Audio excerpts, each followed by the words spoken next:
Dear student, आप सभी का स्वागत है। आज मैं बायोलॉजी का फर्स्ट चैप्टर जैव प्रक्रम लाइफ प्रोसेस को डिस्कस करने वाला हूँ, वो भी एकदम परफेक्ट नोट्स के साथ। देख सकते हैं। अगर आपको ये वीडियो पसंद आए तो एक लाइक कर दीजिएगा, साथ ही चैनल पर नए आए हैं तो सब्सक्राइब करके घंटी को दबा लीजिएगा ताकि नए वीडियो का नोटिफिकेशन सबसे पहले आप तक पहुँचे। तो चलिए वीडियो को स्टार्ट करते हैं।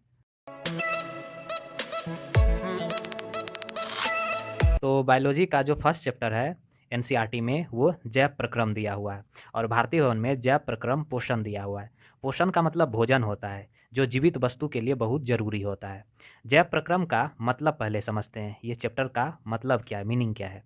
तो जैव प्रक्रम का मतलब होता है कि जो भी जीव है उस जीवों के अंदर होने वाले जैसे पोषण, श्वसन, उत्सर्जन, जनन, गति इत्यादि चीज़ें, उसी को हम जैव प्रक्रम कहते हैं। ठीक है। उम्मीद है चैप्टर के बारे में समझ में आ गया होगा। इस चैप्टर को शुरू करने से पहले हम कुछ बेसिक चीज़ों पर डिस्कशन करते हैं। आपको पता भी होगा लेकिन हम शुरू से डिस्कशन करते हैं। जैसे सबसे पहले है सजीव, लिविंग थिंग्स, सजीव वस्तुएं। लिविंग थिंग्स किसे कहते हैं? सजीव वस्तु, सजीव। तो वे सभी वस्तुएं जो जीवित होते हैं उसे ही सजीव कहते हैं। उदाहरण के लिए जैसे गाय हुआ, बकरी हुई, कुत्ता, मानव, पेड़ पौधे, पशु पक्षी इत्यादि चीज़, ये सब क्या आ जाते हैं? ये सजीव के अंतर्गत आ जाते हैं, लिविंग थिंग्स। ठीक है। अब सजीव वस्तु का लक्षण क्या होता है? तो सजीव वस्तु के कुछ खास लक्षण होते हैं, जैसे पोषण, श्वसन, उत्सर्जन, जनन, गति, ये सारे गुण सजीव के अंदर होते हैं। ठीक है। पोषण का मतलब होता है कि जो भी चीज़ हम खाते हैं उसे ही हम पोषण कहते हैं। मतलब डेली लाइफ में, मतलब डेली जीवन में जो भी चीज़ें हम अपने आहार के रूप में लेते हैं उसे ही हम क्या बोलते हैं? पोषण कहते हैं। श्वसन का मतलब होता है सांस लेना ही नहीं, बल्कि जो चीज़ हमने खाया है उस चीज़ का पाचन होने के बाद ग्लूकोज के रूप में हमारे कोशिका में पहुंचते हैं और उस कोशिका तक ऑक्सीजन का जाना और फिर उसे ऊर्जा, जल और कार्बन डाइऑक्साइड में तोड़ देना। ऊर्जा और जल का हमारे शरीर में काम होता है, बाकी का जो कार्बन डाइऑक्साइड होता है वो हमारे शरीर से बाहर, फेफड़ा जो है नाक के द्वारा कार्बन डाइऑक्साइड को बाहर निकालता है। इस टोटल क्रिया को सम्मिलित रूप से हम श्वसन कहते हैं। मतलब कि ऑक्सीजन का लेना और ऑक्सीजन कोशिका के अंदर ग्लूकोज का ऑक्सीकरण करके ऊर्जा, कार्बन डाइऑक्साइड और जल में तोड़कर जल और ऊर्जा का हमारे शरीर में काम होता है। बाकी का जो कार्बन डाइऑक्साइड हुआ वो हमारे शरीर से बाहर निकलता है, मतलब नाक के द्वारा, फेफड़ा नाक के द्वारा बाहर निकालता है। तो इन सारे क्रियाओं को सम्मिलित रूप से हम श्वसन कहते हैं। ठीक है। उत्सर्जन का मतलब हुआ कि जो भी हमारे शरीर में अपशिष्ट पदार्थ है, वेस्ट मटेरियल है, लाइक जैसे पसीना हुआ, मल हुआ, मूत्र हुआ, ये सब चीज़ वेस्ट मटेरियल हुआ, तो हमारे शरीर से उसका उत्सर्जन होना ज़रूरी है। उत्सर्जन होने के लिए भी हमारी बॉडी में अलग अलग ऑर्गन्स हैं, अंग है, उसके बारे में मैं आगे डिस्कस करूँगा। तो उत्सर्जन समझ में आ गया होगा। उसके बाद है जनन।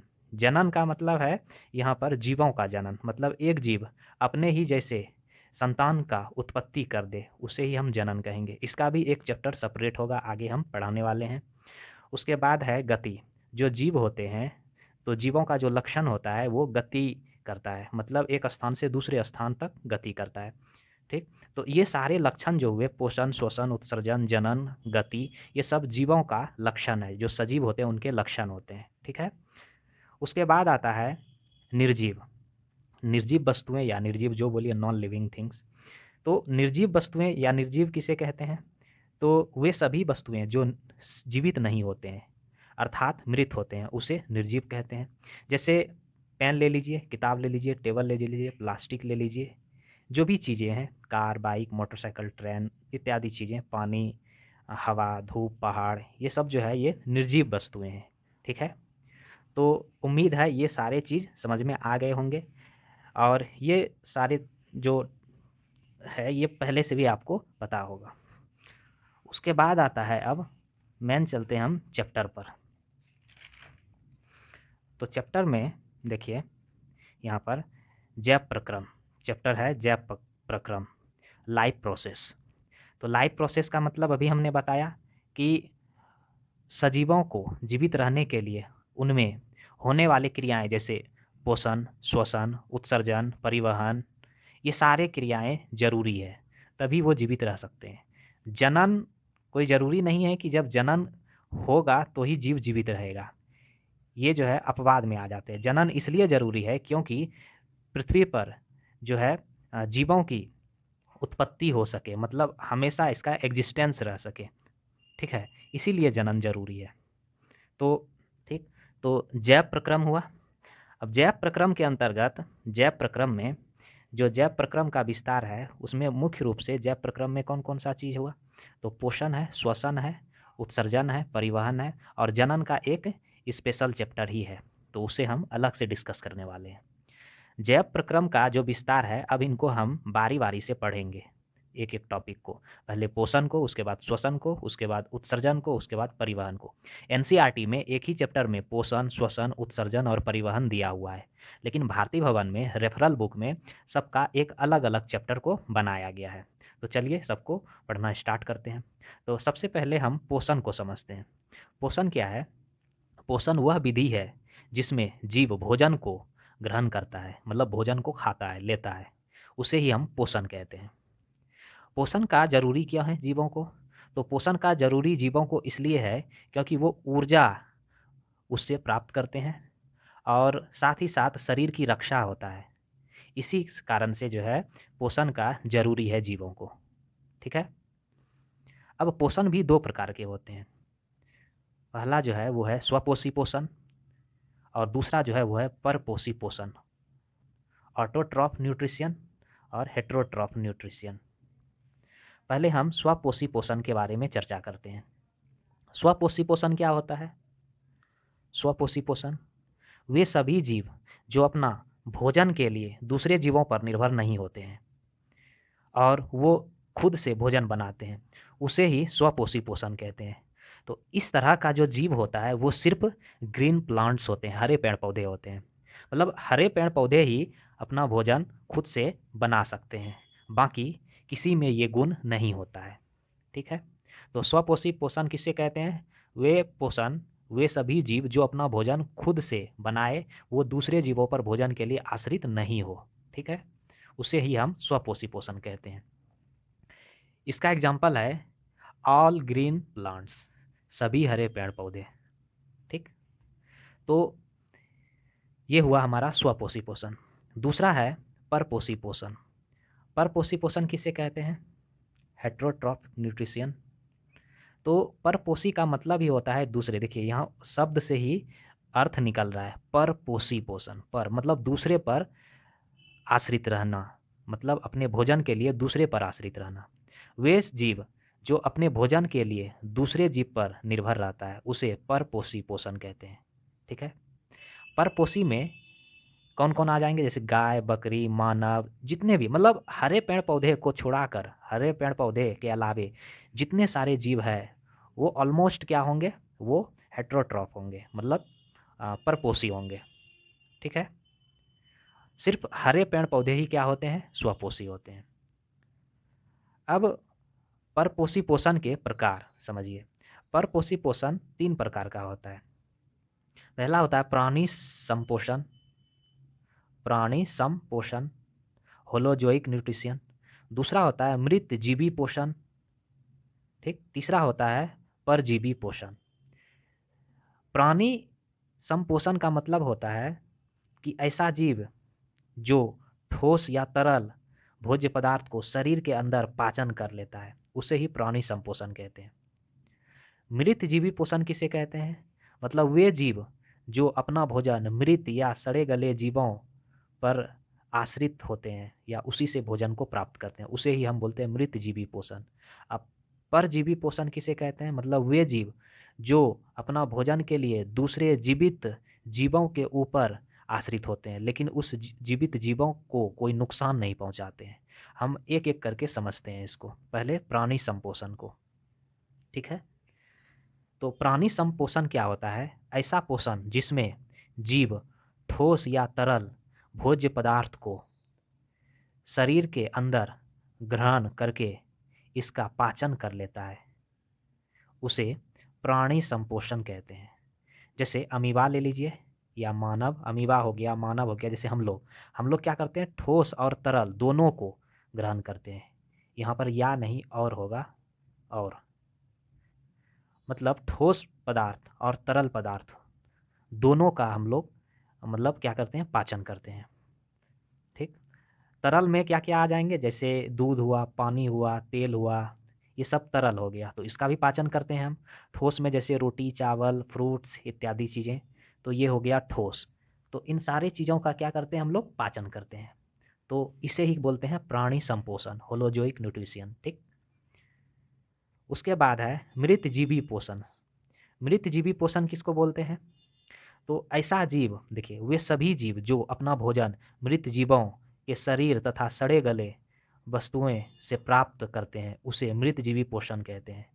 मतलब वे सभी जीव, उस प्रकार के जीव जो अपना भोजन मृत और सड़े गले जीवों से प्राप्त करते हैं, जैसे कवक, जीवाणु, फफूंद, ये सारे जो जीव होते हैं, ये मरे या सड़े गले चीज़ों पर उत्पन्न होते हैं और इसी से अपना भोजन को प्राप्त करते हैं। ठीक है, अब थर्ड है परजीवी पोषण। परजीवी पोषण किसको कहते हैं, वे जीव जो अपना भोजन दूसरे जीवों से बिना हानि पहुंचाए प्राप्त कर लेता है, उसे परजीवी पोषण कहते हैं। मतलब उस टाइप का जीव, उस टाइप के जीव जो अपना भोजन दूसरे जीवों से प्राप्त करते हैं बिना उस जीवों को नुकसान पहुंचाए, जैसे अमरबेल ले लीजिए, जू ले लीजिए, मच्छर ले लीजिए, खटमल ले लीजिए। जू जो सर में होते हैं, बाल में, मच्छर देखिए बिना हम लोगों को हानि पहुंचाए वो मेरा खून चूस लेता है, उसका भी भोजन हो जाता है। फिर खटमल, ठीक, जो चरपाई वगैरह होता है, ठीक, उसमें। तो अमरबेल जो होते हैं, ये अमरबेल झाड़ी पर होते हैं, जैसे झाड़ी हुआ या पेड़ पौधे जो हुए छोटे छोटे, तो उस पे जो है क्या होते हैं, अमरबेल होते हैं। इसका जो आकार होता है वो किस टाइप के हो दिखते हैं, ये तो पीले कलर के दिखते हैं, और धागे नुमा मोटा धागा जो होता है जस्ट उसके जैसा दिखता है, और झाड़ी पर उगता है पीला पीला। वो मिट्टी से नहीं जाते हैं, सिर्फ झाड़ी पर ही उगते हैं, मतलब उस झाड़ी से अपना भोजन को ये प्राप्त करते हैं अमरबेल। अमरबेल क्या हो गया, परजीवी, जू भी परजीवी, मच्छर परजीवी, खटमल परजीवी। अब आता है प्रकाश संश्लेषण। समझिए प्रकाश संश्लेषण क्या, फोटोसिंथेसिस। जिस विधि के द्वारा हरे पेड़ पौधे अपना भोजन बनाते हैं उसे ही प्रकाश संश्लेषण कहते हैं।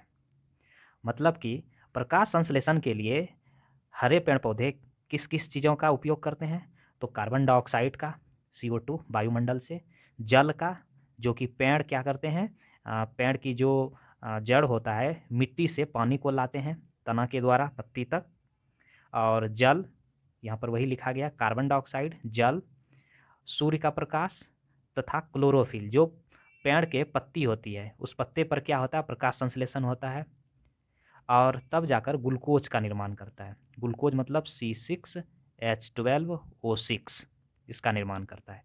इसका केमिकल रिएक्शन देख लीजिए, क्योंकि ये एग्जाम में लिखना बहुत ज़्यादा इंपॉर्टेंट है। रासायनिक अभिक्रिया, इसमें कार्बन डाइऑक्साइड, जल और प्रकाश क्लोरोफिल पर जो है पड़ता है, तो प्रकाश संश्लेषण की क्रिया होता है। इसमें क्या होता है, तो ग्लूकोज का निर्माण होता है, ग्लूकोज या फिर कार्बोहाइड्रेट जो कहिए, ग्लूकोज का निर्माण होता है, और ऑक्सीजन का और जल का। तो ऑक्सीजन जो है, हम जो जीवित लोग होते हैं, जो हम लोगों के लिए ऑक्सीजन बहुत ही ज़्यादा ज़रूरी है, तो ऑक्सीजन हम लोगों के लिए होता है, बाहर निकाल देते हैं पेड़ पौधे, ठीक। और जो हम लोग कार्बन डाइऑक्साइड छोड़ते हैं या और अन्य साधनों से जो कार्बन डाइऑक्साइड होता है वो वायुमंडल से वो पेड़ पौधा ले लेता है। तो कार्बन डाइऑक्साइड, जल, प्रकाश सूर्य से और क्लोरोफिल पर क्रिया करने के बाद ये ग्लूकोज बनाता है, कार्बोहाइड्रेट, ठीक। अब है कि जो प्रकाश संश्लेषण के लिए आवश्यक कच्ची सामग्री है, रॉ मटेरियल, वो कौन कौन सी है, तो सूर्य का प्रकाश है, जल है, कार्बन डाइऑक्साइड है और क्लोरोफिल है। ये चार जो घटक है, चार कंपोनेंट्स है, वो फोटोसिंथेसिस के लिए बहुत ही ज़्यादा इंपॉर्टेंट है, जो रॉ मटेरियल है, कच्चा सामग्री है, ठीक है। अब है कि प्रकाश संश्लेषण के दौरान कौन कौन सी घटनाएं होती है, तो इसको समझते हैं। प्रकाश संश्लेषण के दौरान निम्न घटनाएं घटती है, तो क्या क्या होते हैं, क्लोरोफिल द्वारा प्रकाश ऊर्जा को अवशोषित करता है, प्रकाश ऊर्जा को रासायनिक ऊर्जा में तथा जल को हाइड्रोजन तथा ऑक्सीजन में बदल देता है, कार्बन डाइऑक्साइड को कार्बोहाइड्रेट मतलब ग्लूकोज में बदल देता है। ठीक है, तो ये सारे जो है घटनाएं घटते हैं। अब समझते हैं जो हरे पेड़ पौधे होते हैं, हरे पेड़ पौधे, तो पौधे की जो पत्ती होती है, पेड़ पौधे की जो पत्ती होती है, उस पत्ती में एक भाग होता है जिसे हम मतलब एक अंग होता है जिसे हम रंध्र कहते हैं, स्टोमाटा। तो रंध्र किसको बोलेंगे? तो हरे जो पेड़ पौधे की जो पत्ती होगी, उस पत्ती में एक सूक्ष्म छिद्र होगा, उसे ही हम क्या बोलेंगे? रंध्र कहेंगे। ठीक है, जैसे यहाँ पर रंध्र का जो है फोटो दिखाया गया है, डायग्राम मैंने खींचा है। तो ये हुआ टोटल रंध्र का, मतलब पत्ती है, और यहाँ पर जो है ये बीच का भाग जो है ये रंध्र है, और यहाँ पर जो है देखिए ये क्लोरोप्लास्ट है, मतलब इसी के वजह से पत्ती हरा नज़र आती है, हरा दिखती है। तो ये खुला हुआ स्टोमाटा मतलब खुला हुआ रंध्र है, और ये जो है ये बंद रंध्र है, बंद स्टोमाटा है। ठीक है, तो यहाँ पर आप देख सकते हैं रंध्र का जो है पिक्चर फोटो।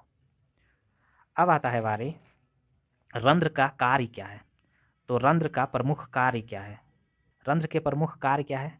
तो प्रकाश संश्लेषण के दौरान कार्बन डाइऑक्साइड तथा ऑक्सीजन इन्हीं रंध्र के द्वारा जो है अंदर और बाहर आते जाते हैं, मतलब गैसों का विसरण होता है, कार्बन डाइऑक्साइड का अंदर आना, ऑक्सीजन का बाहर निकलना।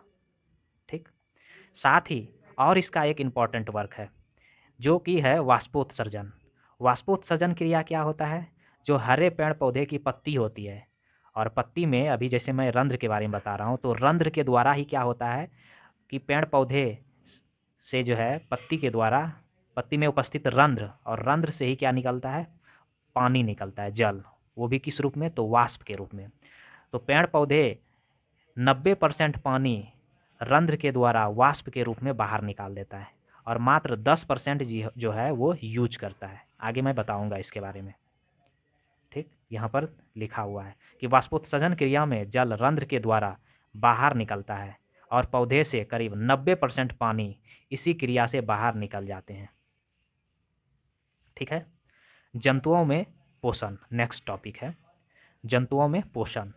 तो जंतु भोजन के लिए दूसरे जीवों पर जो है निर्भर रहते हैं। जैसे अभी जंतु का मैं बात कर रहा हूँ, तो जंतु के अंतर्गत बेसिकली ये जो चैप्टर में दिया हुआ है वो ह्यूमन है, मानव है। तो जंतु में सबसे पहले अमीबा को पढ़ते हैं, क्योंकि अमीबा दिया हुआ है, उसके बाद हम मानव पढ़ेंगे। तो अमीबा में पोषण, अमीबा में पोषण कैसे होता है? पहले हम अमीबा को दिखाते हैं। अमीबा का ये पिक्चर है, देखिए अमीबा का ये जो ये वाला भाग है, ये वाला भाग, ये वाला भाग ऐसे निकला हुआ, जो बडिंग टाइप का है ऐसे निकला हुआ, इसको हम कूटपाद बोलते हैं। इसी की सहायता से अमीबा जो है चलता है, और अमीबा अपना आकार प्रकार को, अपना रूप रंग को, रूप को इसी के द्वारा बदल देता है। ठीक, तो ये कूटपाद हुआ, और अमीबा इसी कूटपाद की सहायता से आसपास में जो भोजन होते हैं उसको अपना शिकार बनाते हैं, मतलब भोजन को ग्रहण करता है। ये अमीबा का केंद्रक हुआ, रसधानी भी इसको बोलते हैं, जिसमें वो भोजन को पचाते हैं। तो ये अमीबा है, इसके बगल में देख सकते हैं ये भोजन है। उसके बाद भोजन के आसपास ये अपना कूटपाद को फैलाकर भोजन को अपने अंदर में ले लिया, नेक्स्ट स्टेप में पूरी तरह से बंद कर लिया, और अगले स्टेप में क्या किया? अपने शरीर के अंदर मतलब केंद्रक में पहुंचा दिया भोजन को, जहाँ पर अब क्या होगा? पाचन होगा इसका। ठीक है, तो ये अमीबा है। अमीबा कूटपाद की सहायता से चलता है। अमीबा में भोजन रसधानी में होता है। अमीबा एक कोशिकीय जीव होते हैं। ये कुछ मेन पॉइंट है इसका। ठीक है, अब समझते हैं अमीबा को। तो अमीबा में जो पोषण है, अमीबा में पोषण अंतःग्रहण पाचन तथा द्वारा होता है। ठीक, अमीबा एक कोशिकीय जंतु है जो मृदु जल या फिर नम स्थानों पर पाए जाते हैं।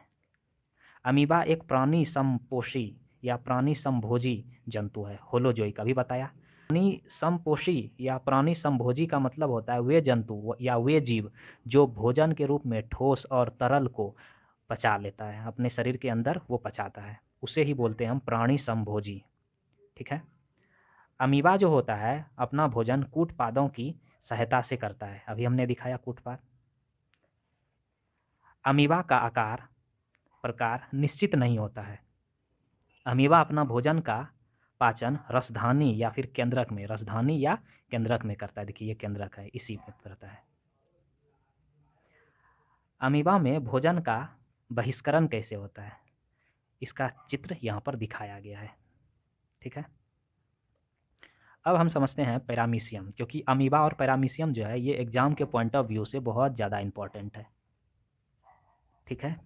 और अमीबा पैरामीशियम जो है वो एक कोशिकीय जीव है। ठीक। पैरामीशियम में भोजन का अंतःग्रहण होता है, शरीर के एक निश्चित स्थान से होता है, जिसे साइटोसोम या कोशिका मुख कहते हैं। पिक्चर दिखाते हैं, चित्र।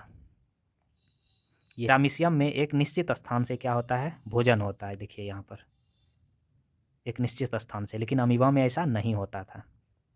अमीबा अपना भोजन कूटपाद की सहायता से करता था, लेकिन पैरामीशियम में भोजन के लिए एक निश्चित स्थान होता है, जिसे हम कोशिका मुख या फिर साइटोस्टोम कहते हैं।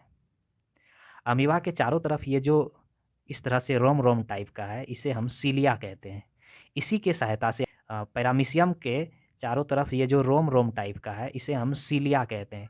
इसी के सहायता से जो है ये पैरामीशियम गति करता है, चलता है। ठीक है। तो देख सकते हैं यहाँ पर पैरामीशियम में पोषण। तो पैरामीशियम में पोषण का अंतःग्रहण होता है, शरीर के एक निश्चित स्थान से होता है, जिसे साइटोसोम या कोशिका मुख कहते हैं। ये भी एक कोशिकीय जीव है, लेकिन इसका आकार निश्चित होता है। बट अमीबा का जो आकार होता है वो निश्चित नहीं होता है, इसका आकार निश्चित नहीं होता है। ठीक। जहाँ पर भोजन रहा उधर ही अपनी कूटपाद को लेकर चला जाता है, मतलब आकार प्रकार इसका निश्चित नहीं होता है दोनों अमीबा और पैरामीशियम एक कोशिकीय जीव ही, बट जो पैरामीशियम का आकार होता है वो निश्चित होता है। पैरामीशियम में एक स्थान से भोजन जो है क्या होता है, जाता है, जिसे हम क्या बोलते हैं, साइटोस्टोम। ठीक। या फिर उसे कोशिका मुख भी कहते हैं। ये भी एक कोशिकीय जीव है, लेकिन इसका आकार निश्चित होता है। इसमें सीलिया शरीर के चारों ओर से ढका रहता है, तथा सीलिया के सहारे ही पैरामीशियम गति करते हैं। ठीक है।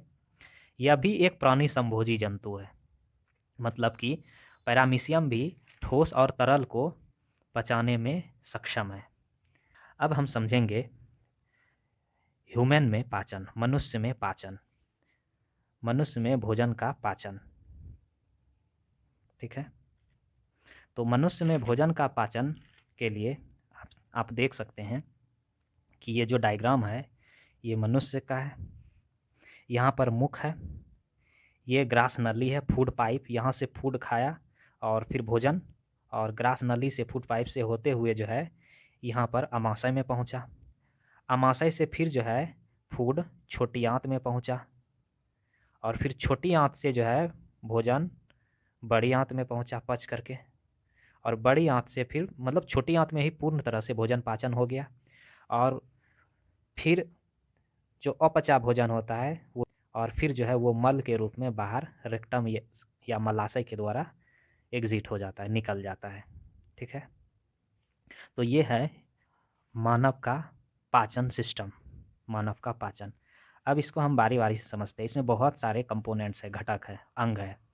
जैसे ये लीवर है, लीवर के अंदर यहाँ पित्ताशय है, फिर अमाशय है, अमाशय का भी पार्ट पढ़ेंगे। अमाशय 3 पार्ट में बटा है, छोटी आंत का 3 पार्ट, फिर बड़ी आंत का 3 पार्ट। ठीक। तो इसको डीपली से हम समझते हैं आगे। भोजन का पाचन, इसमें पहला है आहार नाल, दूसरा है सहायक भाग। आहार नाल किसको कहते हैं? तो आहार नाल होता है, जैसे समझिए मुख से जो भोजन खाया और ये भोजन का मुख के बाद अमाशय में पहुंचा, अमाशय के बाद छोटी आंत में पहुंचा, छोटी की आंत के बाद फिर बड़ी आंत में पहुंचा, फिर बड़ी आंत से जो अपचा भोजन मल के रूप में वो रेक्टम से बाहर निकल गया। मतलब मुख से लेकर के रेक्टम तक का जो भाग है सबको सम्मिलित रूप से हम आहार नाल बोलते हैं। ठीक है, आहार नाल। आहार नाल में सबसे पहले मुख गुहा आ जाता है। देखिए ये मुख है, इसके अंदर पाए जाने वाले मुख गुहा होता है। गुहा का मतलब होता है बायोलॉजी में खाली जगह। मुख के अंदर जो है, मुख के अंदर खाली जगह है, जीभ है, दांत है, तो उसको हम मुख गुहा कहते हैं। तो पहला मुख गुहा है। दूसरा ग्रास नली है। तो मुख गुहा के बाद यहाँ पर ये ग्रास नली है। उसके बाद अमाशय है, तो ये हुआ अमाशय। उसके बाद है छोटी आंत। तो अमाशय के बाद देखिए ये छोटी आंत है। उसके बाद यहाँ से स्टार्ट हुआ ये जो ब्लू वाला है ये बड़ी आंत। उसके बाद है बड़ी आंत। अब है सहायक भाग, जो इन सारे अंग को सहायता करता है पाचन के लिए। तो वो है फर्स्ट नंबर यकृत, या इसको जिगर भी बोलते हैं, इंग्लिश में लीवर। दूसरा है अग्नाशय। लीवर ये है, ठीक, लीवर के नीचे जस्ट धसा हुआ जो है, इसके नीचे ये है पित्ताशय, ये है अग्नाशय। यहाँ पर देखिए ये दूसरा नंबर है अग्नाशय। तो सबसे पहले हम दांत के बारे में समझते हैं। मनुष्य के जीवन में 2 बार दांत आता है, जिसे हम द्विबारदंती कहते हैं। ये जो 2 बार दांत आता है उसमें से फर्स्ट जो है वो है पहला दूध का दांत, या इसे अस्थाई दांत भी कहते हैं। इसकी संख्या 20 होती है। और दूसरा जो है वो है अस्थाई दांत, इसकी संख्या 32 होती है। दूध का जो दांत होता है, ये दूध का दांत वो जब बच्चे जन्म लेते हैं तो 6 महीने के बाद से निकलना शुरू होता है, और 2 साल 6 महीने तक ये दूध के दांत निकल आते हैं। ठीक, उसके बाद इसकी संख्या जो हो जाती है करीब 20 हो जाती है। और फिर 6 साल से लेकर के 11 से 12 साल तक वो दांत फिर झड़ना स्टार्ट होता है, और फिर उसके जगह पर जो नया दांत निकलता है वो अस्थाई दांत होती है। ठीक, और करीब ये 14 साल तक जो है इसकी संख्या 28 हो जाता है 20 से बढ़ के। ठीक, और फिर 14 साल से लेकर 18 साल तक करीब 28 दांत हो जाता है, 8 और बढ़ जाता है। फिर 18 से लेकर के 22 तक फिर 4 और बढ़ जाता है। तो कुल मिलाकर हो गया कि 20 दांत हुआ 14 साल तक, और फिर 14 साल से लेकर 18 साल तक 28 दांत हो गया, और फिर 28 दांत से 32 दांत करीब 18 से 22 साल तक हो गया। ठीक है, तो कुल मिलाकर 32 दांत हो गया। अब समझते हैं दांत का प्रकार। ठीक है, तो दांत जो होते हैं करीब कुल मिलाकर 4 प्रकार के होते हैं। पहला है कतरनक, इसको इंसीजर बोलेंगे। दूसरा है भेदक, जिसको केनाइन बोलेंगे। तीसरा है अग्र चवर्नक, जिसको प्रीमोलर कहेंगे। और चौथा है चवर्नक, जिसको मोलर कहेंगे। ठीक है, हम आपको डायग्राम से दिखाते हैं। ये है इंसीजर, मतलब कतरनाक। ये जो 4 दांत है सामने वाला जो आगे का होता है, देखिए ये जो है हमने एक जबड़ा को बनाया नीचे वाले को, इसी तरह से ऊपर में भी होंगे, तो कुल मिलाकर 2 जबड़ा।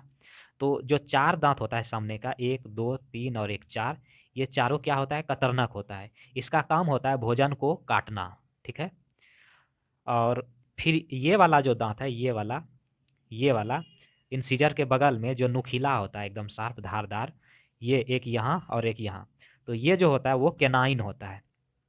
भेदक, किसी भी चीज को ये भेदने का काम करता है। ठीक है, या पकड़ने का। तो ये जो है केनाइन है। और तीसरा जो है वो है अग्रचवर्नक। अग्रचवर्नक, ये वाला देखिए, यहाँ पर ये एक ये, इधर एक ये, तो ये दोनों क्या हो गया, 2 और 2 4, ये हो गया प्रीमोलर। ठीक, उसके बाद जो 1 2 3 है, यहाँ भी 1 2 और 3 है, ये हो गया मोलर। ठीक है, तो कुल मिलाकर दांत कितने प्रकार के हुए, 4 प्रकार के, इंसीजर, केनाइन, प्रीमोलर और मोलर। ठीक, अब सबसे पहले हम कतरनाक जो इंसीजर है उसको पढ़ते हैं। तो इसकी जो संख्या होती है वो 8 होती है। इसकी संख्या कितनी होती है, 8 होती है। और ये भोजन को काटने का काम करता है। जो भोजन होता है, जैसे हम रोटी खाते हैं तो काटते हैं इसी दांत से, आगे वाले दांत से, ये चारों से। ठीक है, 4 हुआ, 1 2 3 4 एक जबड़े में नीचे वाले, और 4 होगा ऊपर वाले जबड़े में, तो 4 और 4 8।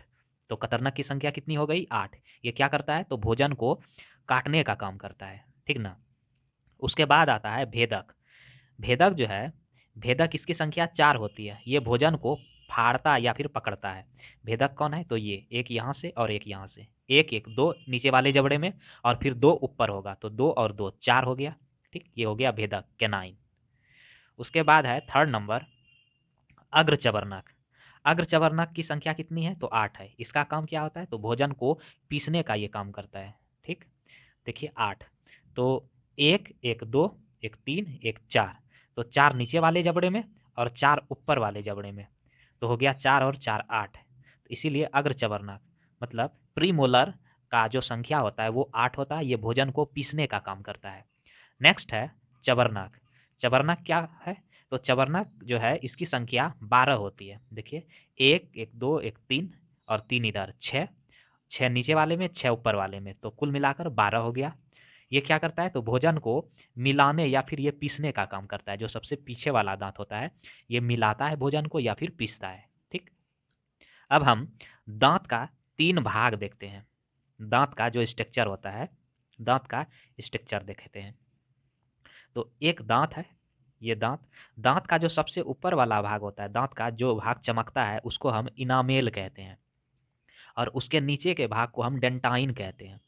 ठीक, और जो दांत का कुल भाग होता है वो 3 होता है। फर्स्ट वाला जो ऊपर का होता है उसको हम शिखर कहते हैं, क्राउन। फिर यहाँ से जो ये जबड़े में धंसा होता है, यहाँ से ये ऊपर वाला दिखता है, इतना सा भाग, ये जो वाइट कलर का जो दिखता है, वाइट कलर का, उसको हम शिखर बोलते हैं। और ये जो जबड़े में जो धंसा रहता है ये वाला भाग, ये इससे ये वाला भाग को हम ग्रीवा, नेक कहते हैं। और नीचे जो जबड़े में धंसा हुआ होता है, ठीक, इसको हम जड़ कहते हैं। ये भाग हमारे जबड़े में धंसा हुआ होता है और ये होता है हमारा जबड़ा जो दिखता है, उसको ग्रीवा कहते हैं। और ऊपर का भाग जो वाइट कलर का दिखता है, दांत सफ़ेद भाग, इसको हम शिखर कहते हैं। वाइट कलर का जो होता है ऊपर में दांत में परत, उसको हम इनामेल कहते हैं, और नीचे जो होता है वो डेंटाइन होते हैं। ठीक, अब देखिए दांत बना जो होता है वो डेंटाइन का बना होता है, डेंटाइन का। डेंटाइन पर जो परत होता है उसे इनामेल कहते हैं। डेंटाइन पर जो परत होता है उसको हम क्या बोलते हैं? तो इनामेल बोलते हैं। ठीक, इनामेल शरीर का सबसे कठोर भाग होता है। ये जो इनामेल होता है ये शरीर का सबसे कठोर भाग, अगर दांत में स्पेशली कहे तो दांत का जो इनामेल भाग होता है वो सबसे कठोर होता है, हार्ड होता है। अगर शरीर का सबसे कठोर भाग कहे तो ये दांत होता है। ठीक है, देखिए दांत पर पड़ने वाला पीला परत को दंत प्लवक कहते हैं। दांत पर जो पीला पीला कलर पड़ता है उसे हम दंत प्लवक कहते हैं। इनामेल और जो डेंटाइन होता है उसको क्षति पहुंचाता है, जो उसको हम क्या बोलते हैं? अस्थि क्षय, ठीक, कहते हैं। अब हम जीभ के बारे में पढ़ते हैं। ठीक है, जीभ के बारे में तो आप देख सकते हैं यहाँ पर जो तीन मुख गुहा का जो 3 भाग था उसमें सबसे पहले दांत था, तो दांत खत्म हो गया। अब हम जीभ के बारे में पढ़ते हैं। ठीक है, समझिए जीभ। तो जीभ क्या होता है? जीभ एक मांसल संरचना होता है। जीभ जो है मांस का बना हुआ एक संरचना है। ठीक, ये पूरा का पूरा जो है वो जीभ किससे बना है? तो मांस से बना हुआ है, इसीलिए जीभ क्या है? एक मांसल संरचना है। ठीक, जीभ के ऊपरी सतह पर छोटे छोटे अंकुर होते हैं जिसे स्वाद कलियां, टेस्ट बर्ड्स कहते हैं। ठीक, जीभ की संरचना क्या है, कैसा है? तो देखिए जीभ का संरचना जो है, ये नीचे वाला जो भाग है ये जो टेस्ट करता है, ये जो स्वाद को चेक करता है, स्वाद का पता लगाता है, वो मीठा का। और बाकी ये वाला पार्ट ऐसे जो है, यहाँ से ऐसे ये नमकीन, और ये भी नमकीन। ठीक, इधर से ये नमकीन, इधर से ये नमकीन, ये मीठा का। और इसके जस्ट ऊपर जो है वो खट्टा, यहाँ भी खट्टा, और जस्ट इसके ऊपर जो है वो तीखा, जैसे मिर्च वगैरह हुआ उसका टेस्ट। उसके बाद ये जो है सबसे ऊपरी हिस्सा है जीभ का, मतलब जो अंदर में है, तालू में जो भाग जिससे जुड़ा हुआ होता है। ठीक, तो जीभ की जो संरचना है वो आगे का जो है मीठा चीज़ों को टेस्ट करता है, और ये नमकीन चीज़ों को इतना सा भाग, ये भी नमकीन, इधर खट्टा को, और आगे जो है वो तीखा चीज़ों को वो टेस्ट करता है, उसका पता लगाता है। ठीक, अब समझते हैं लार ग्रंथि। ठीक, तो थर्ड नंबर में क्या था? लार ग्रंथि, देख सकते हैं थर्ड में क्या था? लार ग्रंथि। तो अब हम लार ग्रंथि के बारे में पढ़ते हैं। ठीक, तो लार ग्रंथि जो होता है, सलेवरी ग्लैंड्स, ये लार ग्रंथि का काम क्या है? तो हमारे मुंह में लार बनाने का जो काम करता है वो लार ग्रंथि ही करता है। इसके ये जो लार ग्रंथि होते हैं हमारे मुंह में, वो 3 होती है। लार ग्रंथि की संख्या कितनी होती है हमारे मुंह में? तो 3 होती है। ठीक, कौन कौन सा? तो जो फर्स्ट है वो है पैराटोडिक ग्लैंड होगा, दूसरा होगा सबमंडिबुलर ग्लैंड, और तीसरा जो होगा वो सबलिंगुअल ग्लैंड होगा। ठीक, ये जो पैराटोडिक ग्लैंड होता है ये है कान के नीचे पाए जाते हैं, और ये सब मंडिबुलर जो ग्लैंड होते हैं वो जबड़े के नीचे पाए जाते हैं, और ये सब लिंगुअल ग्लैंड जो होते हैं वो जीभ के नीचे पाए जाते हैं। तीनों का काम होता है, तीनों का काम लार को स्रावित करना, और तीनों से एक एंजाइम निकलता है जिसे हम टाइलिन एंजाइम कहते हैं। टाइलिन एंजाइम का काम क्या है? तो जो भी हम भोजन को खाते हैं तो वो, जैसे भोजन को खाए तो खाने के बाद जब चबाते हैं, चबाने के बाद लार में अच्छा से सना जाता है, लिपट जाता है। ठीक, उसके बाद क्या होता है, जितना ज़्यादा भोजन को हम चिबाएंगे उतना ज़्यादा मीठा होता है। तो भोजन को मुंह में ही, जो भोजन में उपस्थित कार्बोहाइड्रेट है उसको टाइलिन एंजाइम क्या करता है कि ग्लूकोज में बदलना स्टार्ट कर देता है। इसी वजह से देखिएगा जितना ज़्यादा भोजन चबाएंगे उतना ज़्यादा भोजन में मिठास आएगा। ठीक है, तो ये था हमारा लार ग्रंथि के बारे में। अब हम पढ़ते हैं ग्रास नाली। ठीक, दूसरा नंबर है ग्रास नाली। देखिए यहाँ पर था, तो मुख गुहा के बारे में हमने कंप्लीट कर लिया। अब हम ग्रास नली के बारे में पढ़ते हैं। ठीक, तो ग्रास नली क्या है? जब भोजन ग्रास नली में प्रवेश करता है तो ग्रास नली के दीवार में एक विशेष प्रकार की गति होती है, और यह गति जो है भोजन को अमाशय की ओर ले जाता है, जिसे कर्मानुकुंचन गति कहते हैं। इस गति को क्या बोलते हैं? कर्मानुकुंचन गति बोलते हैं। जैसे मान लीजिए यहाँ से हमने भोजन को खाया मुख से, तो मुख के बाद जो है यहाँ पर आएगा ग्रास नली में, तो ग्रास नली में एक गति होते रहता है। ठीक, जिस गति को हम क्या बोलते हैं? कर्मानुकुंचन गति कहते हैं। और इसी गति के द्वारा भोजन अमाशय से, जब मुख गुहा से अमाशय में प्रवेश करता है, जिससे कि भोजन जो है सरकते हुए अमाशय में प्रवेश कर जाता है। ठीक है, अब ग्रास नली के बाद हम अमाशय को पढ़ेंगे, स्टोमच। देखिए मुख पढ़ लिए, मुख के अंदर जो दांत था उसको पढ़ लिए, जीभ था उसको पढ़ लिए, फिर इसमें लार ग्रंथि जो पाया जा रहा था उसको पढ़ लिए, और मुख से निकलने के बाद ग्रास नली में आए वो भी पढ़ लिए, देख लिए। अब हम पढ़ेंगे अमाशय के बारे में। तो ये है अमाशय, थर्ड पार्ट। अमाशय, तो अमाशय शरीर के ऊपरी बाएं भाग में स्थित होता है तथा जिसमें ग्रास नली खुलता है। ग्रास नली इसी अमाशय में खुलता है। अमाशय का 3 भाग होता है। देखिए ये जो अमाशय है इसका कितना भाग है? तो 3 भाग होता है। पहला जो होता है वो कार्डियक पार्ट होता है, दूसरा जो होता है वो पाइलोरिक पार्ट होता है, और तीसरा जो होता है वो फंडिक पार्ट होता है। ठीक है, तो यहाँ पर हमने डायग्राम बनाया हुआ है। ये कार्डियक पार्ट है, ये पाइलोरिक पार्ट है, और ये फंडिक पार्ट है। पाइलोरिक पार्ट में, सॉरी, कार्डियक पार्ट में जो भी भोजन हम मुख गुहा से लेते हैं और ग्रास नली तक पहुँचता है, ग्रास नली का अंत जो होता है वो कार्डियक पार्ट में ही होता है। यहाँ पर ये कार्डियक पार्ट है, आप देख सकते हैं फिगर में, ये कार्डियक पार्ट है। कार्डियक पार्ट से भोजन इंटर करता है तो अमाशय में पहुँचता है। ठीक, तो उसके बाद है पाइलोरिक पार्ट, पाइलोरिक पार्ट के बाद है ये फंडिक पार्ट। ठीक है, तो अमाशय का 3 पार्ट है। कौन कौन सा? तो cardiac part, pyloric part, fundic part. ठीक, अमाशय में क्या होता है, जब भी भोजन हम लेते हैं तो अमाशय में ही आकर भोजन स्टोर होता है। ठीक, अमाशय की भित्ति दीवार स्तंभाकार एपिथेलियम कोशिकाओं से बना होता है जिसे जठर ग्रंथि कहते हैं। ठीक है, अब देखिए ये जो जठर ग्रंथि होती है, ये जो अमाशय है, इसमें एक स्तंभाकार, इस तरह से लंबवत तरह का स्तंभाकार क्या होता है? कोशिका भित्ति होती है। इस कोशिका भित्ति को सम्मिलित रूप से जोड़ करके एक ग्रंथि बनता है जिसको हम जठर ग्रंथि कहते हैं। ठीक, जठर ग्रंथि 3 तरह के होते हैं। जठर ग्रंथि 3 तरह के होते हैं। फर्स्ट जो होता है वो होता है श्लेष्मा या फिर म्यूकस कोशिका। दूसरा जो ग्रंथि भी बोल सकते हैं, देखिए श्लेष्मा या म्यूकस कोशिका, दूसरा है भित्तीय या अम्लजन कोशिका, तीसरा है मुख या जाइमोजिन कोशिका। इन तीनों कोशिका से मिलकर जठर ग्रंथि बनता है। ठीक, और इसी से जठर रस का स्राव होता है। ठीक, उसके बाद देखिए ये जो जठर ग्रंथि है, ये श्लेष्मा कोशिका, श्लेष्मा या म्यूकस कोशिका, दूसरा है भित्तीय या अम्लजन कोशिका, तीसरा है मुख या जाइमोजिन कोशिका। इन तीनों कोशिका से मिलकर जठर ग्रंथि बनता है, इससे जठर रस का स्राव होता है। अब देखिए हम इसमें बारी-बारी से एक-एक करके समझते हैं इसको। ये जो भित्तीय अम्लजन कोशिका है, इससे हाइड्रोक्लोरिक अम्ल स्रावित होता है, HCl अम्ल। इससे इससे हाइड्रोक्लोरिक अम्ल स्रावित होता है, हाइड्रोक्लोरिक अम्ल स्रावित होता है। HCl का काम क्या है? तो भोजन के साथ आए हुए जो भी जीवाणु कीटाणु हैं, उसको मारने का काम करता है। जैसे मान लीजिए हमने भोजन खाया मुँह से और भोजन के साथ कुछ न कुछ जो है जीवाणु, बैक्टीरिया वगैरह आ गया, तो यहाँ पर अमाशय में सबसे पहले भोजन स्टोर होगा।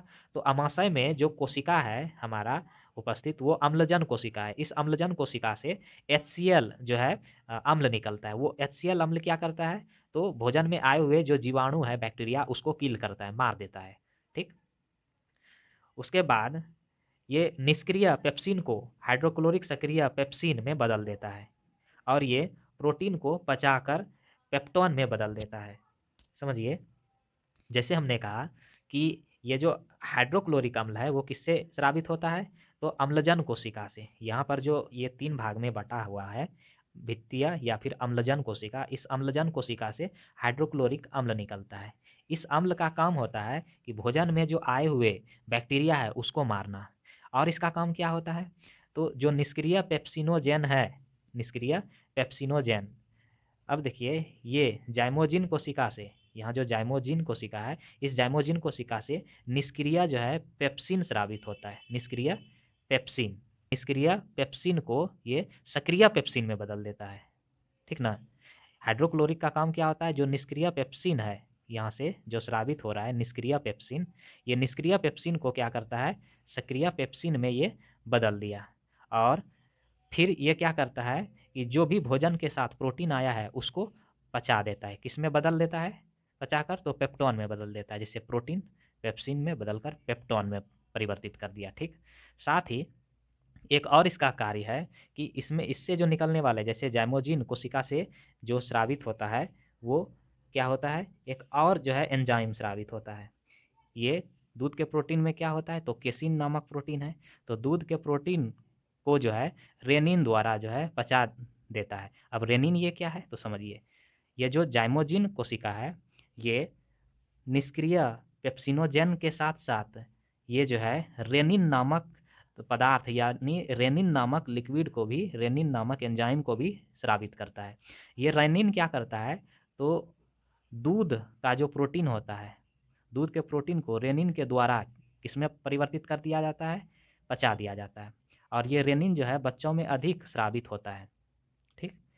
इसी वजह से बच्चे में दूध आसानी से पच जाते हैं और जो वृद्ध होते हैं या बड़े होते हैं, एडल्ट होते हैं, उसमें दूध ठीक ढंग से डाइजेस्ट नहीं होता है, क्योंकि बच्चों में ये जो रेनिन है वो इनफ कंटेंट में, मतलब पर्याप्त मात्रा में वो सिक्रेट होता है, सिक्रेशन होता है, स्रावित होता है एंजाइम का, लेकिन बड़ों में ये नहीं होता है। इसी वजह से बच्चों में आसानी से दूध का डाइजेशन होता है, पाचन होता है। तो 2 हो गया। अब तीसरा है म्यूकस।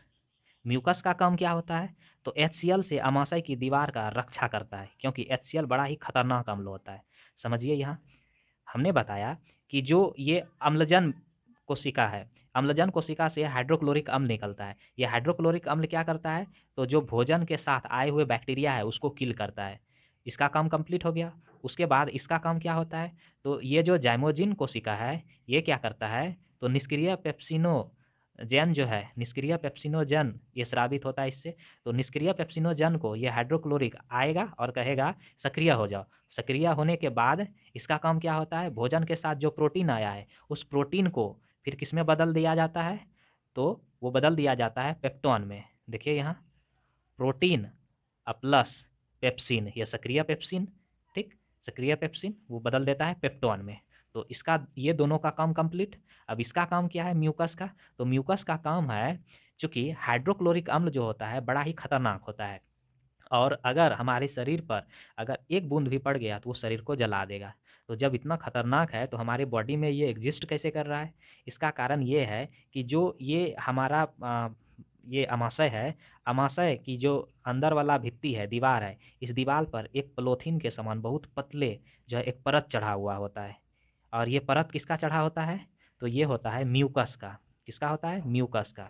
ये क्या करता है कि जो भी हाइड्रोक्लोरिक अम्ल स्रावित हो रहा है उसको इस जो अमाशय की जो दीवार है या भित्ति है इस पर कोई आघात या अटैक नहीं पहुंचाता है। ठीक है, तो यहाँ पर वही चीज़ लिखा गया है कि म्यूकस हाइड्रोक्लोरिक अम्ल से अमाशय की दीवार का रक्षा करता है क्योंकि HCl खतरनाक अम्ल होता है। अब देखिए एक बात समझना है कि जब HCl यहाँ नोट पॉइंट में कि जब HCl अम्ल जो है अमाशय में अधिक स्रावित होते हैं तो क्या होता है, जैसे मान लिया जाए ये अमाशय है, इस अमाशय में HCl अधिक मात्रा में स्रावित हो गया या फिर हो सकता है कि अधिक समय तक भूखे रहे हैं। ठीक, तो अधिक समय भूखे रहने पर जो हाइड्रोक्लोरिक अम्ल है वो म्यूकस को नष्ट कर देता है। इसमें म्यूकस का एक परत है।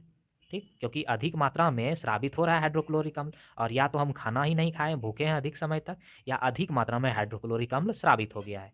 तो इस कंडीशन में क्या होगा कि वो जो म्यूकस है ना उस म्यूकस को नष्ट कर देता है, जिसके कारण अमाशय की दीवार पर घाव हो जाता है तथा इस प्रकार के घाव को हम पेप्टिक अल्सर क्या बोलते हैं, पेप्टिक अल्सर कहते हैं। ठीक, इसके दीवार में एक पेप्टिक अल्सर हो जाएगा। ठीक, अब समझिए अमाशय में जठर ग्रंथि से रोज करीब 3 लीटर जठर रस जो है का स्रावन होता है। तो हमने यहाँ ही बताया था कि जठर ग्रंथि से जठर रस स्रावित होता है और प्रत्येक दिन करीब 3 लीटर जठर रस स्रावित होता है और होना भी चाहिए। अगर इतना ज़्यादा जठर रस स्रावित नहीं होगा तो हम अपने डेली लाइफ मतलब प्रत्येक दिन जो है जितने भोजन का सेवन करते हैं तो पचाएगा कौन, जठर रस ही पचाएगा। इसी वजह से अमाशय में जठर ग्रंथि से रोज करीब 3 लीटर जठर रस निकलता है। अमाशय में लगभग भोजन 4 घंटा ठहरता है। यहाँ पर अमाशय में करीब भोजन जो है 4 घंटा ठहरता है, उसके बाद वो छोटी आंती में मतलब चला जाता है। अब समझते हैं, देखिए यहाँ अमाशय में पचे हुए भोजन को काइम कहते हैं। मान लीजिए अमाशय है, यहाँ पर भोजन पच गया है, कुछ मात्रा में पचा है, जो पचा हुआ भोजन है उसको क्या बोलते हैं, काइम कहते हैं। ठीक, तो ये हुआ अमाशय के बारे में। अब हम पढ़ते हैं अमाशय से भोजन कहाँ आता है, तो छोटी आंत में। ठीक, अमाशय से भोजन अब कहाँ इंटर करेगा, छोटी आंत में। ये हुआ छोटी आंत। तो छोटी आंत आहार नाल का सबसे लंबा भाग होता है जो मनुष्य में लगभग 6 मीटर लंबा होता है। यहाँ से लेकर के यहाँ तक इसकी लंबाई करीब 6 मीटर होती है और हमने बताया है कि जो आहार नाल की कुल लंबाई होती है वो करीब 8 से 10 मीटर होता है। ठीक ना, तो 10 मीटर में छोटी आंत का ही मान लीजिए साइज हो गया 6 मीटर। बहुत लंबी ये जो है भाग होती है आहार नाल की, और उसमें भी सबसे ज़्यादा लंबी जो भाग होती है वो छोटी आंत की। ठीक, करीब 6 मीटर, देखिए लगभग 6 मीटर लंबा और 2.5 सेंटीमीटर 2.5 सेंटीमीटर चौड़ा होता है तथा भोजन का पाचन पूर्ण रूप से छोटी आंत में ही होता है। तो भोजन का पाचन पूर्ण रूप से कहाँ होता है, फूड का डाइजेशन कंप्लीटली वो स्मॉल इंटेस्टाइन में होता है। ठीक, इनके भी 3 भाग होते हैं, स्मॉल इंटेस्टाइन के 3 भाग होते हैं। फर्स्ट जो होता है वो होता है ग्रहणी। देखिए स्मॉल इंटेस्टाइन के कितने भाग हैं, छोटी आंत के कितने भाग हैं, तो 3 भाग होते हैं। फर्स्ट जो है वो है ग्रहणी, दूसरा है जेजुनम और तीसरा है इलियम। देखिए डेडुनम, जेजुनम, इलियम। ठीक, तो इनके कितने भाग होते हैं छोटी आंत के, 3 भाग। मैं आगे दिखाऊंगा, इनके 3 भाग होते हैं। ठीक है, अब हम समझते हैं यकृत के बारे में, लीवर। ये जो यकृत है इसके बारे में समझते हैं। ठीक, यकृत या जिगर, यकृत हमारे शरीर की सबसे बड़ी ग्रंथि है जिसका भार करीब 1.5 kg 1.5 kg होता है। अगर एग्जाम में पूछा जाए कि हमारे शरीर के सबसे बड़ी ग्रंथि कौन सी है तो यकृत कहेंगे, लीवर कहेंगे, क्योंकि ये 1.5 kg का होता है, इससे ज़्यादा जो है किसी का भार नहीं होता है।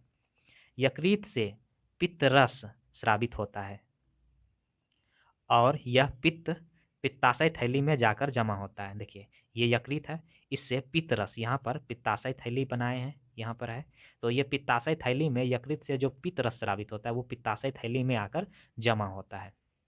ठीक, पित्त हरा रंग का एक क्षारीय द्रव है। पित्त जो है देखिए हरा रंग का क्या है, एक क्षारीय द्रव है। क्षारीय मतलब जिसका पीएच मान 7 से ज़्यादा हो, क्षारीय द्रव होता है। यह यकृत अमाशय से ग्रहणी में आए हुए अम्लीय भोजन के पित्त के द्वारा क्षारीय भोजन में बदल देता है। अब समझिए कि यहाँ पर जो अमाशय है, अमाशय में हाइड्रोक्लोरिक अम्ल स्रावित हुआ था, तो हाइड्रोक्लोरिक अम्ल स्रावित होने के वजह से जो भी भोजन खाए थे वो अम्लीय हो जाएगा, मतलब खट्टा हो जाएगा। अम्लीय का मतलब होता है कि जिसका पीएच मान 7 से कम हो। तो अम्लीय हो जाने के बाद जो भी हमने भोजन खाया था वो खट्टा हो गया। अब ये खट्टा भोजन को तो पचाएगा नहीं, तो कौन पचाएगा? तो पचाने के लिए क्या किया जाएगा? ये जो अम्लीय भोजन है यहाँ पर आएगा, और आने के बाद जो ये पित्ताशय से पित्त रस है, ये थैली से पित्त रस यहाँ से ऐसे इंटर करेगा, और फिर अम्लीय भोजन को ये, चूंकि पित्ताशय पित्त जो होता है वो क्षारीय प्रकृति के होते हैं, तो अम्लीय भोजन को ये क्षारीय कर देगा, और फिर यहाँ छोटी आंत में अच्छा से पाचन होना शुरू हो जाएगा। ठीक है, तो यहाँ पर वही चीज़ लिखा हुआ है कि यकृत अमाशय से ग्रहणी में आए हुए, यकृत जो है, यकृत अमाशय से ग्रहणी, यहाँ पर ये वाला ग्रहणी है, तो ग्रहणी में आए हुए अम्लीय भोजन के पित्त के द्वारा क्षारीय भोजन में बदल देता है। ये यहाँ से अम्लीय भोजन आएगा, और यहाँ से जब पित्त रस आएगा तो अम्लीय भोजन को क्षारीय में परिवर्तित कर देगा, फिर पचाना स्टार्ट कर देगा। ठीक है, अब है अग्नाशय। अग्नाशय पैनक्रियाज, समझिए ये है अग्नाशय, ये वाला अग्नाशय कैसा होता है? तो पान की पत्ता जो होता है उसके आकार का ये होता है, जस्ट उस टाइप का, लंबा टाइप का होता है। ठीक है, पैनक्रियाज। अग्नाशय से निकलने वाले एंजाइम पीले रंग की होती है, और ये 3 प्रकार की जो है अग्नाशय रस होती है। एंजाइम्स मतलब अग्नाशय से जो निकलने वाले अग्नाशयी रस है वो 3 प्रकार के होते हैं। कौन कौन सा? तो इसको शॉर्ट में याद रखेंगे, LAT, LAT, LAT. L for lipase, A for amylase, और T फॉर ट्रिप्सिन। एमाइलेज क्या करता है? तो जो एमल्सीकृत वसा होता है, एमल्सीकृत वसा, अभी यहाँ पर हमने बताया था कि जो अम्लीय भोजन था, अम्लीय भोजन तो पाचन के लिए नहीं था, तो अब जो है ये पित्ताशय से जो पित्त रस आया ये अम्लीय को क्षारीय में बदल दिया, तो उस समय भोजन क्या हो गया? एमल्सीकृत हो गया। तो भोजन के साथ वसा भी है, मतलब भोजन में वसा भी है, तो एमल्सीकृत वसा को लाइपेज एंजाइम बदल देता है वसा अम्ल में और ग्लिसरॉल में। ठीक है, अब देखिए एमाइलेज का काम क्या होता है? तो एमाइलेज कार्बोहाइड्रेट, अभी जो यहाँ से खाए थे, जो आया था जब चबाए थे, तो वो एंजाइम क्या कर दिया था? कार्बोहाइड्रेट, एमाइलेज एंजाइम क्या किया था? कार्बोहाइड्रेट को ग्लूकोज में बदल दिया था। तो वही एमाइलेज एंजाइम कार्बोहाइड्रेट को ग्लूकोज में बदल दिया। ठीक, फिर trypsin, T for trypsin, trypsin क्या किया? प्रोटीन को जो है एमिनो अम्ल में बदल दिया। ठीक है, तो ये था हमारा एक क्रिया, जो अग्नाशय में, जो अग्नाशय से निकलने वाले रस होता है, और यहाँ से जो भोजन खाए थे और जो आया उसमें मिल करके ये पाचन का क्रिया शुरू कर दिया है यहाँ पर। ठीक है, अब है छोटी आंत। तो छोटी आंत जो अभी हमने पढ़ा यहाँ पर, छोटी आंत का 3 भाग, छोटी आंत का कितना भाग? 3 भाग। तो फर्स्ट जो था वो है ग्रहणी, दूसरा है जेजुनम, तीसरा है इलियम। तो देखिए यहाँ पर ये है ग्रहणी और ये है जेजुनम। ठीक, ग्रहणी जो है देखिए यहाँ पर सी आकार के, ये क्या है? सी आकार के, इस तरह से ग्रहणी जो है ये सी आकार का होता है, और जो जेजुनम है यहाँ पर ये वाला पार्ट, ठीक, इसमें जो है भोजन का क्या होता है? जेजुनम में आंत रस की एंजाइम तथा भोजन के विभिन्न अवयव का पाचन निम्न प्रकार से होता है। अब यहाँ पर भोजन का पाचन होगा, भोजन में जितने भी अवयव है, जितने भी कंपोनेंट, नहीं, कार्बोहाइड्रेट, प्रोटीन, लिपिड, इन सारी चीज़ों का अब यहाँ पर पाचन होगा, क्योंकि छोटी आंत में ही भोजन का पूर्ण पाचन होता है। ठीक, तो अब देखिए यहाँ पर जो पाचन होगा छोटी आंत के जेजुनम में, वो किस टाइप से, समझिए। तो छोटी आंत के जो जेजुनम है उसमें पाचन जो होगा यहाँ पर समझते हैं, ये पेप्टाइडेज को पेप्टोन में बदलकर एमिनो अम्ल में बदल देगा। फिर लाइपेज और बचा हुआ जो एमल्सीकृत वसा था, अभी यहाँ पर पाचन हुआ था एमल्सीकृत वसा, अभी भी कुछ बच गया है, अभी भी कुछ बच गया है यहाँ पर, तो उसका फिर जब ये लाइपेज और बचा हुआ एमल्सीकृत वसा को के साथ क्रिया करेगा, तब जो है ये वसा और ग्लिसरॉल में तोड़ देगा, डाइजेस्ट कर देगा। फिर न्यूक्लिएज को न्यूक्लियोज के साथ जो है क्रिया करके फिर न्यूक्लियोटाइड्स में बदल देगा, और फिर ये माल्टेज और माल्टोज को के साथ में जब क्रिया करेगा तो ग्लूकोज प्लस ग्लूकोज, मतलब ग्लूकोज और ग्लूकोज, ग्लूकोज के 2 अणु में अलग अलग में तोड़ देगा। फिर नॉर्वेज जो है ये सुक्रोज के साथ क्रिया करके ग्लूकोज प्लस फ्रक्टोज में बदल देगा। फिर लैक्टेज जो है ये लैक्टोज के साथ क्रिया करके ग्लूकोज प्लस गैलेक्टोज में बदल देगा। ठीक है, इस तरह से जो है भोजन का पूर्ण पाचन छोटी आंत में हो गया। यहाँ पर देखिए भोजन का पूर्ण पाचन छोटी आंत में हो गया है। अब पचे हुए भोजन आगे बढ़ के बड़ी आंत में एंटर करेगा और जो जल होगा उसका अवशोषण करके अपशिष्ट पदार्थ को रेक्टम के द्वारा ये बाहर निकाल देगा। ठीक है, अब समझते हैं आगे। अब देखिए यहाँ पर जो इलियम था, ये तो जेजुनम हो गया था यहाँ तक, जेजुनम में ही पूर्ण भोजन का पाचन हुआ। अब बचा इलियम। तो इलियम में देखिए, इलियम देखिए, इलियम में पचा हुआ भोजन का अवशोषण रसांकुर या विलाई के द्वारा होता है। ठीक, एक चित्र मैं बताना चाहूँगा कि देखिए पहले इसको समझते हैं कि इलियम में पचा हुआ भोजन का अवशोषण रसांकुर या विलाई के द्वारा होता है। इसके संरचना उंगलीनुमा होता है तथा विलाई द्वारा अवशोषित पोषक तत्वों को ब्लड में मिला देता है और यह ब्लड हमारे पूरे शरीर में परिवहन करते रहता है। तो यहाँ पर देखिए ये रसांकुर है, रसांकुर या विलाई, जो कि उंगलीनुमा संरचना है। ये क्या है? उंगलीनुमा संरचना। जो छोटी आंत में भोजन पच गया, ये जो संरचना होता है यहाँ पर छोटी आंत में होता है, उंगलीनुमा संरचना। जो भोजन पच गया है उसको क्या करेगा? अवशोषित करेगा रस को, और वो फिर ब्लड में मिला देगा, और जो अपशिष्ट चीज होगा वो फिर बड़ी आंत में भेज देगा। तो ये है रसांकुर या विलाई का चित्र। ठीक है। तो उसके बाद समझिए, एक पॉइंट है नोट में कि छोटी आंत में पचा हुआ भोजन को चाइम कहते हैं। जो छोटी आंत में पूर्ण रूप से पच गया भोजन उसको चाइम कहते हैं। ठीक, चाइम कहा जाता है। शाकाहारी जीव में छोटी आंत की लंबाई जो है अधिक होती है, और मांसाहारी जीव में छोटी आंत की लंबाई वो क्या होती है? छोटी होती, कम होती। मतलब जो शाकाहारी है, जो मांस मछली मतलब जो वेज है, जो नॉन वेज नहीं खाते हैं, उनकी जो छोटी आंत की लंबाई होगी वो ज़्यादा होगी, अधिक, क्योंकि वो जो है कच्चे चीज़ों को नहीं खाते हैं, अधिक लंबाई होती है। और मांसाहारी जो जीव होते हैं, जो मांस खाने वाले होते हैं, उसमें जो छोटी आंत की लंबाई होती है वो कम होती है, मतलब छोटा होता है एज कम्पेयर टू शाकाहारी। ठीक, अब समझते हैं बड़ी आंत। तो बड़ी आंत क्या है समझिए।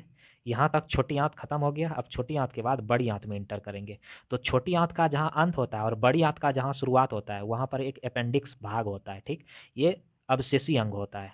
ठीक है, समझते हैं इसको। अपचा भोजन छोटी आंत से बड़ी आंत तक पहुंचता है। जो भोजन पच गया था और जो कुछ बच गया है वो छोटी आंत से बड़ी आंत में पहुंचता है।